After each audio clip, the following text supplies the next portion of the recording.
America, Bangladesh সহ অনেক দেশের উপরে যার সাথে তার বাণিজ্য আছে অতিরিক্ত একটা শুল্কের বোঝা চাপাই দিছে। তার মানে আমেরিকাতে পণ্য রপ্তানি করলে আমাদের পণ্যের উপরে যে শুল্ক আসবে তাতে আমাদের পণ্যের দাম আমেরিকার বাজারে বাইরে যাবে, বিক্রি কম হবে। এই সমস্যা বাংলাদেশের একার না, পৃথিবীর সব দেশেরই সমস্যা। তবে এই সমস্যা আমাদের জন্য না যত বড়, তার চাইতে বেশি বড় আমেরিকান নিজেদের জন্যই। আমরা এটা পরে দেখব কেন এটা আমেরিকান নিজেদের জন্য সমস্যা, এবং সেই কারণে আমি মনে করি যে এটা খুব বেশি দিন টিকবে না এই অতিরিক্ত ট্যারিফ। কিন্তু আমরা পুরো বিষয়টা নিয়ে একটা আলাপ করলে আমাদের বুঝতে সুবিধা হবে সমস্যাটা আমরা কিভাবে মোকাবেলা করব, আর এই সমস্যা থেকে আমাদের সুবিধা কিভাবে আনতে পারি। আমরা একটু পিছন থেকে আলাপ করি। প্রফেসর ইউনূস ক্ষমতা নেওয়ার পরে ইউরোপে একটা কথা বলছিলেন, সেটা হইতেছে গত 15 বছরে অর্থনৈতিক প্রবৃদ্ধির নামে হাসিনা সরকার যা বলছে সব মিথ্যা এবং বানোয়াট। অনেকে মনে করছিল এটা নতুন কি, সব সরকার তার আগের সরকার নিয়ে সব সময় খারাপ কথা বলে, তো প্রফেসর ইউনূসও বলিছে। প্রফেসর ইউনূসও তার ব্যতিক্রম না, কিন্তু আসল বিষয়টা একদম আলাদা। উনি এই কথাটা বলছিলেন ওয়ার্ল্ড ইকোনমিক ফোরামে। ওয়ার্ল্ড ইকোনমিক ফোরামে আলোচনা হওয়া মানে বৈশ্বিক নেতারা সেই বিষয়টাকে গুরুত্বপূর্ণ বলে মনে করছেন। এর ফলে আন্তর্জাতিক মহলে সেই বিষয় নিয়ে সচেতনতা বৃদ্ধি পায়। এবং এই কথাটা বইলা প্রফেসর ইউনূস যে কত বড় একটা উপকার করছেন সেটা আমরা একটু পরে দেখতেছি। আমরা ব্যাপারটা একটু বুঝে দেখি যে কেন উনি বলছেন যে উন্নয়নের গল্পটা ভুয়া। হাসিনা এবং তার দোসররা যে কারণে এই যে মিথ্যা উন্নয়নের বয়ান ছাপাইছিল, এটার কারণটা হচ্ছে অর্থনীতি এমন একটা বিষয় যেটা একদম সত্য একদম মিথ্যা এরকম কোনো বিষয় না। তাই এমন একটা বিজ্ঞান বা দর্শন যেটা দিয়া আসলে সীমিত রিসোর্স কিভাবে ব্যবহার করলে মানুষের এবং দেশের আনলিমিটেড প্রয়োজন মেটানো যায়, সেইটাই হইতেছে অর্থনীতি। অর্থনীতির একটা ফ্লেক্সিবিলিটি আছে। হাসিনার অর্থনীতির এই ফ্লেক্সিবিলিটির সুযোগ নিয়ে একটা বয়ান তৈরি করছিল যে 2026 সালে দেশটা একটা মধ্যম আয়ের দেশে উন্নীত হবে। তার জন্য যত রকম মিথ্যা তথ্য দেওয়া প্রয়োজন তাই সে করছে। যেমন অর্থনীতি প্রবৃদ্ধির হার এবং ফুলায় বাবায় জিডিপির বিশাল আকার তৈরি করছে। ফলে যা হয়েছে, দেশে প্রচুর পরিমাণে অর্থ বিনিয়োগ করছে আন্তর্জাতিক দাতা দেশ। হাসিনার তার দোসররা বেশিরভাগ লুট করে পাচার করছে, আর ঋণের বিশাল বোঝা চাপাই দিছে জনগণের মাথায়। এই পুরা কাজ ইন্ডিয়া করাইছে, মানে হাসিনাকে দিয়া। যার কারণে দেখবেন ইন্ডিয়ার অনেক বড় বড় প্রতিশ্রুতি সত্ত্বেও শেষ পর্যন্ত চায়নার কাছে যে হাত পাতিছিল হাসিনা পলানোর আগে। কিন্তু চায়না ততদিনে বুঝে গেছিল যে এর মধ্যে শুভঙ্করের ফাঁকি আছে। তাহলে 2026-এর গুরুত্ব কোথায়? প্রফেসর ইউনূস কিভাবে দেশকে রক্ষা করতে চাইছেন, ওই যে ওয়ার্ল্ড ইকোনমিক ফোরামে যে কথাটা বলে আসছিলেন সেইটা একটু মিলাই দেখি এবার। 2026-এ আমরা স্বল্প আয়ের দেশ থেকে মধ্যম আয়ের দেশ হইলে দুইটা ঘটনা ঘটবে। এক, আন্তর্জাতিক দাতা সংস্থা আমাদের দেশে অর্থের বরাদ্দ কমাই দেবে, তাতে 4 কোটি মানুষের জীবনযাত্রার মান বিপন্ন হবে। সরকার এইসব মানুষের জন্য বরাদ্দ যে ভাতা দিত সেটা দিতে হিমশিম খাবে। সামগ্রিকভাবে অবকাঠামো উন্নয়ন মারাত্মকভাবে বাধাগ্রস্ত হবে। সরকার একটা বড় ধরনের চাপের মুখে পড়বে। আর ইন্ডিয়া একটা সুবিধাজনক অবস্থানে থাকবে, কারণ সে তার মতো ব্ল্যাকমেল করতে পারবে। এই জন্যই প্রফেসর ইউনূসের সাম্প্রতিক চায়না সফরের সাফল্য দেশের জন্য খুব গুরুত্বপূর্ণ ছিল, বাংলাদেশের কাউন্টার ব্যালেন্স করার জন্য, যেন ইন্ডিয়া ওই সময়কার সুবিধাটা না নিতে পারে। আর 2 নম্বর হচ্ছে মধ্যম আয়ের দেশ হইলে ইউরোপিয়ান ইউনিয়নে আমাদের গার্মেন্টসের রপ্তানি একটা বড় ঝুঁকির মধ্যে পড়বে। আর এই সময় সবচেয়ে বেশি লাভ হবে ইন্ডিয়ার। কেন? এটা বুঝাই বলি। ইউরোপিয়ান ইউনিয়ন আমাদের গার্মেন্টসের সবচেয়ে বড় বাজার। উৎপাদিত পণ্যের প্রায় 51% ওরা কেনে। 2026-এর পর থেকে এইসব পণ্যের উপরে শুল্ক আরোপিত হবে ওই যে হাসিনার স্বল্পোন্নত দেশে যাওয়ার জন্য। এই অল্প সময়ের মধ্যে আমরা কি আন্তর্জাতিক বাজারে প্রতিযোগিতার সক্ষমতা অর্জন করতে পারবো? যদি না পারি তাহলে বাজার হারাবো ইন্ডিয়া আর ভিয়েতনামের কাছে। ইন্ডিয়া সেজন্য খুব খুশি। এর ফলে আমাদের যে রিজার্ভ, বৈদেশিক মুদ্রার যে রিজার্ভ, এর উপরে চাপ বাড়বে। আর সবচেয়ে খারাপ বিষয় হচ্ছে হাসিনা যে ঋণটা করে গেছে সেটা তো আমাদের শোধ করতে হবে। সেই শোধটা আমরা ভালোভাবে হয়তো করতে পারবো না। আন্তর্জাতিক বিনিয়োগ হুমকির মুখে পড়বে। সামগ্রিকভাবে অর্থনীতি ভেঙে পড়ার একটা সম্ভাবনা আছে। এইরকম একটা সময় বিএনপি ক্ষমতা নিতে যাইতেছে, কিরকম বেকুব দেখেন। যাই হোক, ইউরোপিয়ানের আরেকটা স্কিম আছে স্বল্পোন্নত দেশগুলোর জন্য, স্পেসিফিক্যালি গার্মেন্টসের জন্য। সেটা হইলো বর্তমানে আমরা বিদেশ থেকে কাপড় আমদানি করে দেশে প্রক্রিয়াজাত করে গার্মেন্টস রপ্তানি করতে পারি শুল্কমুক্তভাবে। এই সুবিধা থাকবে না। অর্থাৎ কাঁচা মাল থেকে সুতা, তারপর সুতা থেকে কাপড় তৈরি করতে হবে, সেই কাপড় থেকে প্রক্রিয়াজাত করে শুল্ক সহ গার্মেন্টস রপ্তানি করতে হবে। এই জন্যে বড় বড় ফ্যাক্টরি ছাড়া মাঝারি ফ্যাক্টরিগুলো নাই হয়ে যাবে, ছোট ফ্যাক্টরিগুলো। অল্প সময় আমরা এই সক্ষমতা অর্জন করব না যে আমাদের পণ্যের দাম বাড়বে কিন্তু আমরা প্রতিযোগিতামূলক থাকবো। ব্যাংকগুলো বিপদে পড়বে, লক্ষ লক্ষ মা বোনেরা বেকার হয়ে যাবে, তাদের উপরে নির্ভর করে তাদের পরিবার। হাসিনার লোভ, নির্বুদ্ধিতা আর তার পরিকল্পিত দুঃশাসনের ফল আমাদের এইভাবে ভোগ করতে হবে। তারপরে অনেকে বলে আগেই ভালো ছিলাম, কি দুর্ভাগ্য আমাদের। অন্যদিকে প্রফেসর ইউনূস একজন পণ্ডিত ব্যক্তি, ভিশনারি নেতা এবং কল্যাণকামী মানুষ। উনি চেষ্টা করছেন যেন দেশের মানুষ এই বিপদের হাত থেকে রক্ষা পায়। যদি পারেন তাহলে উনি একমাত্র পারবেন, অথচ আমরা এতই নির্বোধ যে দাঁত থাকতে দাঁতের মর্যাদা বুঝতে পারতেছি না। উনারে কত তাড়াতাড়ি ইন্ডিয়ার প্রেসক্রিপশনে হটাই দিতে পারি, মানে উনারা হটাই দিলে ইন্ডিয়ার যে কত লাভ হিসাব করা যাবে না। এখন তাহলে দেখি এই যে আর একজনের পাশে আঙ্গুল দেওয়া ইন্ডিয়া, এর ভবিষ্যৎটা কি এটা একটু দেখেন। ভারতের প্রধানমন্ত্রী নরেন্দ্র মোদীকে বন্ধু হিসেবে পরিচয় করিয়ে দিয়েছিলেন মার্কিন প্রেসিডেন্ট ডোনাল্ড ট্রাম্প। সে গল্প প্রায়ই তুলে ধরেন মোদী ও তার কর্মী সমর্থকরা। তবে বন্ধুত্বের গল্প ধোপে টিকল না এবার। ভারতীয় পণ্যের উপর শুল্ক বসাতে তিল পরিমাণ ছাড় দেননি ট্রাম্প। ভারতের অন্যায্য শুল্ক নীতির কড়া সমালোচনা করে দেশটির পণ্যের উপর প্রতিশোধমূলক শুল্ক আরোপের ঘোষণা দিয়েছেন তিনি। ট্রাম্প ঘোষিত শুল্ক মুক্তি দিবসের পরিকল্পনা অনুযায়ী 2 এপ্রিল এ শুল্ক আরোপ করার তথ্য নিশ্চিত করেছেন হোয়াইট হাউসের মুখপাত্র ক্যারোলাইন লেভিট। পাল্টাপাল্টি শুল্কের ক্ষেত্রে কাউকে কোনো ছাড় দেওয়া হবে না বলেও জানান তিনি। ভারত যুক্তরাষ্ট্রের পণ্য আমদানির ক্ষেত্রে 100% পর্যন্ত শুল্ক আরোপ করে রেখেছে। অন্যায্য বাণিজ্য রীতিনীতি বন্ধ হওয়া প্রয়োজন, তাই এরই অংশ হিসেবে ভারতীয় পণ্য আমদানির ক্ষেত্রেও এখন 100% পর্যন্ত শুল্ক আরোপ করবে যুক্তরাষ্ট্র। এই বিষয়ে ট্রাম্প দৃঢ় প্রতিজ্ঞ। আমার ক্ষুদ্র ভ্রাতার ভগ্নীদের জন্য করছি যে বিষয়টা বোঝার আগে কয়েকটা জিনিস একটু দেখে আসি। এই আলাপগুলো আমি আগে করছি, কিন্তু তারপরেও এটা আরেকবার শুনলে কোনো অসুবিধা নেই। আমাদের বৈদেশিক মুদ্রার রিজার্ভ এটা কি এবং গুরুত্বপূর্ণ কেন?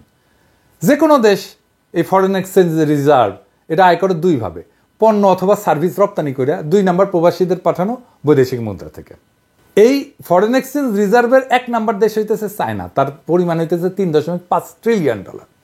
4 নম্বরে আছে ইন্ডিয়া, যার পরিমাণ $640 বিলিয়ন। আর আমরা আছি 58 নম্বরে, এর পরিমাণ হচ্ছে $27 বিলিয়ন। হাসিনার পালানোর সময় এটা ছিল $20 বিলিয়ন। প্রফেসর ইউনূসের টাইমে $7 বিলিয়ন বাড়িছে, 1 মাসে $1 বিলিয়ন করে বাড়িছে, মাশাআল্লাহ। এই ফরেন এক্সচেঞ্জ রিজার্ভ কেন গুরুত্বপূর্ণ? এই বৈদেশিক মুদ্রা দিয়ে আমদানি খরচ মিটাইতে হয়, পাশাপাশি দেশের বিভিন্ন লায়াবিলিটিস থাকে, যেমন ঋণ পরিশোধ করতে হয়, এগুলো দিতে হয়। একটা বিষয় খেয়াল করেন, এত বড় একটা ঋণের বোঝা এবং দেশের খাদ্য জ্বালানি আমদানি করার পরেও দেশের রিজার্ভ বাড়তিছে। এইটার বড় একটা ক্রেডিট হইতেছে প্রবাসী ভাইদের পাঠানো অর্থ। ভুলে গেলে চলবে না যে আপনারা, যাদেরকে আমরা ভালোবাসা রেমিটেন্স যোদ্ধা বলি, আপনারা আগস্ট মাসে হাসিনার জয় বাংলা করার মহানায়কও বটে, এবং সেই সাথে আমাদের দেশকে পৃথিবীর শীর্ষ 10-এর তালিকায় 8 নম্বরে নিয়ে আসার জন্য অনেক ধন্যবাদ। আমরা রেমিটেন্স শাটডাউন করছিলাম, আবার বলছিলাম যে টাইম মতো আবার রেমিটেন্স আসবে, এখন আসছে। এর বড় কারণ হইতেছে প্রফেসর ইউনূস এবং প্রফেসর ইউনূসের উপরে কনফিডেন্স। আর এটার সাথে তো বাংলাদেশ ব্যাংকের দক্ষতা আছেই। সাম্প্রতিক সময় প্রফেসর ইউনূস বলছেন যে প্রত্যেকটা মেডিকেল কলেজের সাথে একটা নার্সিং ইনস্টিটিউট স্থাপন করতে, আমরা যেন স্পেশালাইজড মানব শক্তি বিদেশে রপ্তানি করতে পারি। যদি আমরা সফল হই তাহলে তালিকায় আমরা আরও উপরে উঠে আসবো। এবার চলেন আমাদের টপিকে ফিরি। ইন্ডিয়া কিভাবে সামনে পুটু মারা খাবে সেটা একটু দেখি। ওই যে ভিডিওটা আবার একটু দেখে নিন। ভারতের প্রধানমন্ত্রী নরেন্দ্র মোদীকে বন্ধু হিসেবে পরিচয় করিয়ে দিয়েছিলেন মার্কিন প্রেসিডেন্ট ডোনাল্ড ট্রাম্প। সে গল্প প্রায়ই তুলে ধরেন মোদী ও তার কর্মী সমর্থকরা। তবে বন্ধুত্বের গল্প ধোপে টিকল না এবার। ভারতীয় পণ্যের উপর শুল্ক বসাতে তিল পরিমাণ ছাড় দেননি ট্রাম্প। ভারতের অন্যায্য শুল্ক নীতির কড়া সমালোচনা করে দেশটির পণ্যের উপর প্রতিশোধমূলক শুল্ক আরোপের ঘোষণা দিয়েছেন তিনি। ট্রাম্প ঘোষিত শুল্ক মুক্তি দিবসের পরিকল্পনা অনুযায়ী 2 এপ্রিল এ শুল্ক আরোপ করার তথ্য নিশ্চিত করেছেন হোয়াইট হাউসের মুখপাত্র ক্যারোলাইন লেভিট। পাল্টাপাল্টি শুল্কের ক্ষেত্রে কাউকে কোনো ছাড় দেওয়া হবে না বলেও জানান তিনি। ভারত যুক্তরাষ্ট্রের পণ্য আমদানির ক্ষেত্রে 100% পর্যন্ত শুল্ক আরোপ করে রেখেছে। অন্যায্য বাণিজ্য রীতিনীতি বন্ধ হওয়া প্রয়োজন, তাই এরই অংশ হিসেবে ভারতীয় পণ্য আমদানির ক্ষেত্রেও এখন 100% পর্যন্ত শুল্ক আরোপ করবে যুক্তরাষ্ট্র। এই বিষয়ে ট্রাম্প দৃঢ় প্রতিজ্ঞ। এইভাবে আমেরিকা বাস করবে সামনে। 100% ট্যারিফ বসালে কিভাবে ইন্ডিয়া মারা খাবে? 2023-24 সালে ইন্ডিয়া পণ্য রপ্তানি করছিল $441 বিলিয়ন, যার মধ্যে 20% ছিল আমেরিকার বাজারে, যার পরিমাণ $85 বিলিয়ন।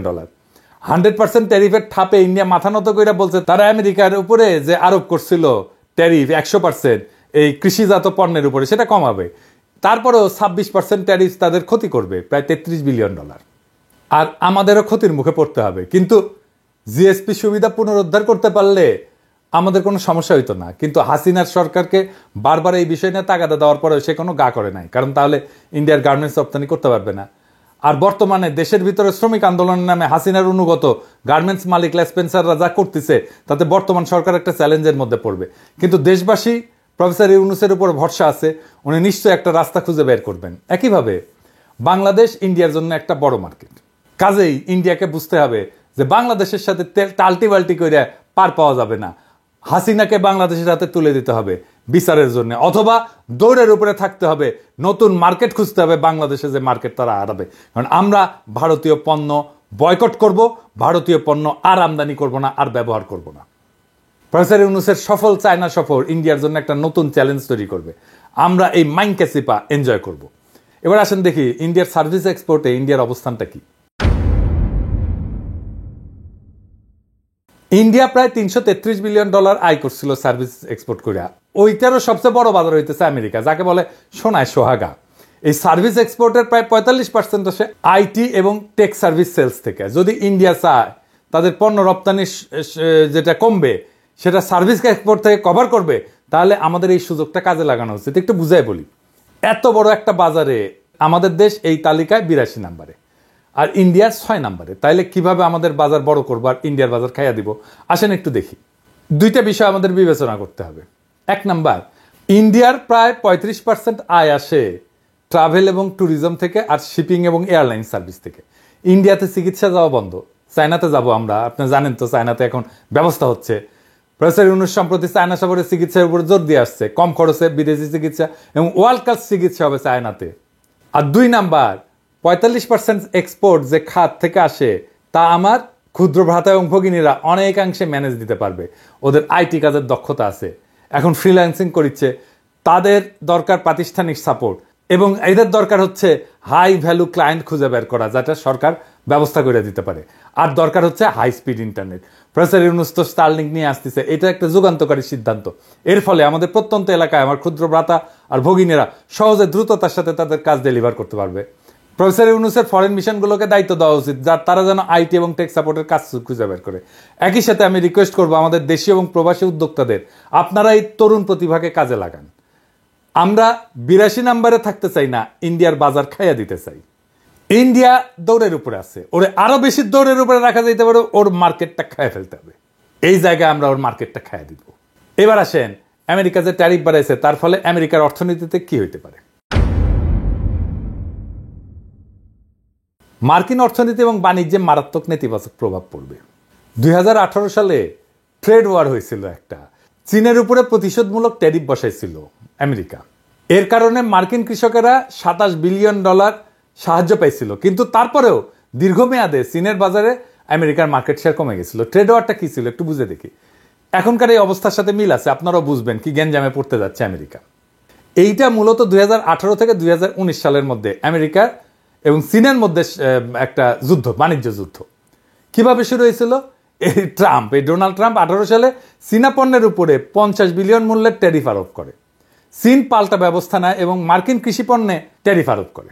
উভয় দেশ একাধিক ধাপে একে অন্যের পণ্যে ট্যারিফ আরোপ করতে থাকে এবং বৈশ্বিক বাণিজ্যে খুব অস্থিরতা তৈরি হয়। উভয় দেশের রপ্তানি এবং আমদানি খরচ দুইটাই বেড়ে যায়। মার্কিন কৃষকেরা আর্থিক ক্ষতির সম্মুখীন হয়, চায়না খুব একটা বেশি ক্ষতির সম্মুখীন হয়নি। 2020 সালে আমেরিকা এবং চীন একটা চুক্তি স্বাক্ষর করে, ফেজ 1 চুক্তি বলে। এই চুক্তি স্বাক্ষরের মাধ্যমে দ্বিপাক্ষিক বাণিজ্য সম্পর্ক কিছুটা স্বাভাবিক হয়। চুক্তি অনুযায়ী চীন মার্কিন কৃষি পণ্য কেনার প্রতিশ্রুতি দেয় এবং কিছু ট্যারিফ শিথিল করা হয়। কিন্তু তারপরেও আমেরিকা তার বাজার, কৃষি পণ্যের বাজার চীনে আর পুরাটা ফিরে পায়নি। সে ট্যাক্স দিয়ে আয় করছে, $50 বিলিয়ন আয় করতে চাইছিল, ওদের উল্টা ভর্তুকি দিতেছে $27 বিলিয়ন আমেরিকান কৃষকদেরকে। নতুন ট্যারিফ দেওয়ার ফলে আমেরিকার মুদ্রাস্ফীতি হবে, ভোক্তার ব্যয় বৃদ্ধি পাবে, কারণ উচ্চ ট্যারিফের কারণে আমদানিকৃত পণ্যের দাম বাড়বে, যা মার্কিন ভোক্তাদের ব্যয় বাড়াবে। ওই ট্রেড ওয়ারের কথা বলি। ট্রেড ওয়ারে $50 বিলিয়ন একটা এক্সট্রা ট্যারিফ চীনের পণ্যের উপরে বসাইছিল। এর ফলে আমেরিকার রপ্তানি করে কমে যায় $30 বিলিয়ন, আর $27 বিলিয়ন ভর্তুকি দিতে হয় আমেরিকান কৃষকদেরকে। তার মানে $7 বিলিয়ন লস আমেরিকার। ট্যারিফ উভয় পক্ষের ক্ষতি করে, চাকরি কমে আসে, বিনিয়োগ সংকট হয়, এবং ট্যারিফ বেড়ে গেলে যদি কাঁচামালের দাম বেড়ে যায় তখন করে কি কোম্পানিগুলো এমন একটা জায়গায় তার ম্যানুফ্যাকচারিং প্ল্যান্ট নিয়ে যায়, উৎপাদনের ব্যবস্থা নিয়ে যায় যেখানে ট্যারিফ কম। এই জিনিসটা মাথায় রেখেন, এই বিষয়টার আমরা সুবিধা নেব। এইখানে আমাদের নতুন পরিকল্পনা করতে হবে যেন আমরা এই আমেরিকান ট্যারিফ বানানোর এই সুবিধাটা আমরা পুরাটা নিতে পারি। আপনি যদি এমনকি অর্থনীতির গুরুদের তত্ত্বগুলো দেখেন, এইখানে দেখবেন যে এই উচ্চ ট্যারিফ এইটাকে খুব ডিসকারেজ করা হয়েছে। ইতিহাসেও যদি আমরা দেখি তাহলে দেখবো যে যখন ট্যারিফ বসানো হয়েছে তখন একটা মন্দা চলে আসছে অর্থনীতিতে। 1930 সালে স্মুথ হাউলি ট্যারিফ বলে ট্যারিফ বসানো হয়েছিল। এই উচ্চ ট্যারিফের ফলে বৈশ্বিক বাণিজ্য 60% কমে গেছিল এবং যেটা মহামন্দাকে ত্বরান্বিত করছিল। অর্থনীতির তাত্ত্বিকেরা ট্যারিফ নিয়ে মেলা নসিহত করে গেছে। ডেভিড রিকার্ডোর নাম শুনছেন। উনি বলছেন যে ট্যারিফের মাধ্যমে সম্পদের অপচয় হয় এবং অর্থনৈতিক উন্নয়ন ব্যাহত হয়। এবং ওই যে ট্রেড ওয়ার হয়েছিল না, ওই সময় IMF একটা হিসাব দিছিল যে বৈশ্বিক জিডিপি 0.8%, প্রায় 1% কমে গেছিল। তো আমরা দেখলাম যে আমরা একটা বড় সমস্যায় পড়তে যাচ্ছি, গোটা পৃথিবী পড়তে যাচ্ছে। এখন এটার সুবিধা বাংলাদেশ কিভাবে নেবে? আমরা কিছু র্যাডিক্যাল পদক্ষেপ নিতে হবে। আমি জানি না প্রফেসর ইউনূসের সরকার এই পদক্ষেপ নিবে কিনা, কিন্তু আমার বিবেচনায় একটা ক্যালকুলেটেড রিস্ক এখানে নেওয়া যায়। এই সিদ্ধান্তটা অর্থ মন্ত্রণালয় একা নিতে পারবে না। এই সিদ্ধান্ত নেওয়ায় প্রফেসর ইউনূসের সংশ্লিষ্টতা লাগবে। আর আমি মনে করি না সরকারের ইন্টারনাল এক্সপার্টাইজ আছে যে যা দিয়া এই পরিকল্পনার ইম্প্যাক্ট আর কন্টিজেন্সি প্ল্যান করতে পারবে। এইটা কিভাবে করা যাবে সেটা আমি পরে বলতেছি, আগে পরিকল্পনাটা শোনেন কিভাবে আমরা এই আমেরিকান ট্যারিফের সুবিধা কাজে লাগায় বাংলাদেশের ইকোনমিকে চাঙ্গা করে দিতে পারি। বাংলাদেশ কাঁচামাল আমদানিতে এবং সব ধরনের রপ্তানিতে ট্যারিফ শূন্য করে দেবে, একদম শূন্য, জিরো ট্যারিফ। এর ফলে কি হবে? স্থানীয় উৎপাদন শিল্প শক্তিশালী হবে, কারণ কাঁচামাল সস্তা আমদানি করা গেলে উৎপাদন খরচ কমবে। বাংলাদেশের তৈরি পোশাক শিল্প এইটা বিশ্বব্যাপী প্রতিযোগিতামূলক হবে, কারণ ফেব্রিক আমদানিতে ট্যারিফ শূন্য করলে ইউনিট প্রাইস কমে যাবে, প্রায় 15 থেকে 20% কমে যাবে। যেগুলো ফিনিশড পণ্য সেটাতে ট্যারিফ অবর্তিত থাকবে, যেগুলো আমরা আমদানি করব বিদেশি ফিনিশড পণ্য। তাহলে স্থানীয় উৎপাদকেরা বাজারে প্রাধান্য পাবে। রপ্তানিতে যদি শূন্য ট্যারিফ করি, ট্যাক্স শূন্য করে দিই, তাহলে উৎপাদন খরচ কমার পাশাপাশি রপ্তানি আয় বাড়বে। বাংলাদেশের রেডিমেড গার্মেন্টসের রপ্তানি $50 বিলিয়ন মতো, এইটা $100 বিলিয়ন পৌঁছাইতে পারে, দ্বিগুণ হয়ে যেতে পারে। আমরা অন্য পণ্যের রপ্তানিও বাড়াইতে পারি, যেমন ফার্মাসিউটিক্যালস, চামড়ার পণ্য, IT সার্ভিস, নতুন খাতের বিকাশ ঘটবে এবং বিদেশি বিনিয়োগ আকর্ষিত হবে, কারণ সস্তা কাঁচামাল, কোনো ট্যাক্স নাই, আর তার সস্তা শ্রম তো আছেই। ফলে বহুজাতিক কোম্পানি বাংলাদেশে উৎপাদনের ইউনিট স্থাপনে আগ্রহী হবে। আর কি হবে? বিদেশি কোম্পানিগুলো যদি আসে, আধুনিক উৎপাদন প্রযুক্তি স্থানীয় শিল্পে আসবে, আমরা এই প্রযুক্তি শিখব। এবং ভিয়েতনামে সেমিকন্ডাক্টর শিল্পের বিকাশে এই কাঁচামালের ট্যারিফ শূন্য নীতি গুরুত্বপূর্ণ ভূমিকা রাখছে। এবং এই করলে রেডিমেড গার্মেন্টস বলেন, প্লাস্টিক বলেন, ফার্মাসিউটিক্যালস বলেন, প্রায় 10 থেকে 15 লক্ষ নতুন চাকরি তৈরি হবে। বাংলাদেশের 84% রপ্তানি আসে রেডিমেড গার্মেন্টস থেকে। কাঁচামাল যদি শূন্য ট্যারিফ করা হয় তাহলে এই খাতের দক্ষতা এবং উৎপাদনশীলতা বাড়বে। এই যে ভিয়েতনাম কাঁচামাল আমদানিতে ট্যাক্স শূন্য কইরা 23 সালে $370 বিলিয়ন রপ্তানি করছে। চীন এইভাবে উন্নতি করছে। 2001 সালে WTO-তে যোগদানের পরে কাঁচামালের ট্যারিফ কমাই দেয় বিশ্বের ফ্যাক্টরিতে পরিণত হয়েছে। আর ফিনিশ পণ্য আমদানিতে ট্যারিফ যদি অপরিবর্তিত থাকে তাহলে বিদেশি পণ্যের দাম স্থিতিশীল থাকবে, যা স্থানীয় উৎপাদকের জন্য সুযোগ তৈরি করবে। কিন্তু এটা সম্ভাব্য চ্যালেঞ্জ আছে, সেটাও আলাপ করে নিই যে কি কি চ্যালেঞ্জ আছে। কাঁচামাল আমদানি থেকে রাজস্ব আয় কমবে, এটা আসলে কতখানি কমতে পারে?